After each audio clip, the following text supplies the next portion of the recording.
আজকে মা কানাইলতা বা কানাই শাক ভাজি করবে।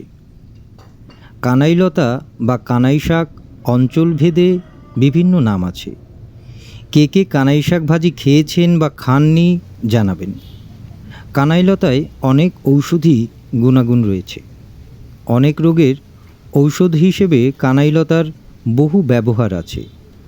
ছোটোবেলায় দেখেছি কারো দাঁতে পোকা হলে আমার বড় চাচি কানাইলতার পাতা রসুন বেটে দাঁতের পোকা বের করত।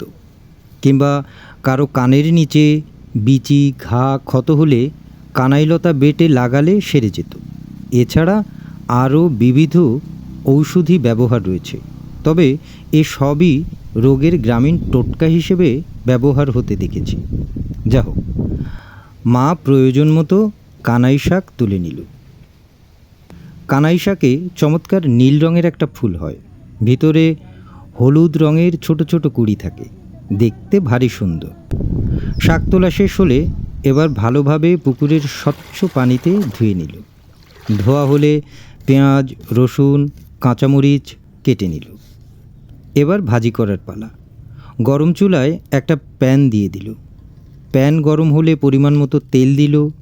তেল গরম হলে পরিমাণ মতো পেঁয়াজ কুচি, রসুন কুচি, কাঁচামরিচ কুচি এবং কয়েকটা চিংড়ি মাছ একসাথে প্যানে দিয়ে ভালো মতো ভেজে নিল। ভাজা হলে এবার সব কানাই শাকগুলো প্যানে দিয়ে উল্টে পাল্টে দিল। হালকা আঁচে কানাই শাক ভাজি করতে হবে।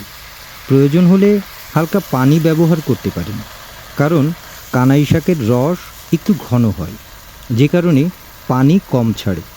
তবে অতিরিক্ত পানি না ব্যবহার করা উত্তম। এবার শাক ভালো মতো সেদ্ধ হবার জন্য ঢেকে দিতে হবে, আর একটু পর পর ঢাকনা তুলে বারবার নেড়ে চেড়ে দিতে হবে। শাক সেদ্ধ হয়ে গিয়েছে, এবার চুলা থেকে নামিয়ে ফেলার পালা।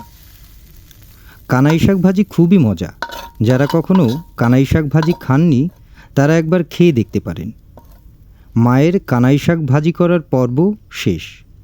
এবার ভাতের সাথে গরম গরম কানাই শাক ভাজি খাবার পালা। আর মায়ের হাতের শাক ভাজি মানেই অনেক মজা।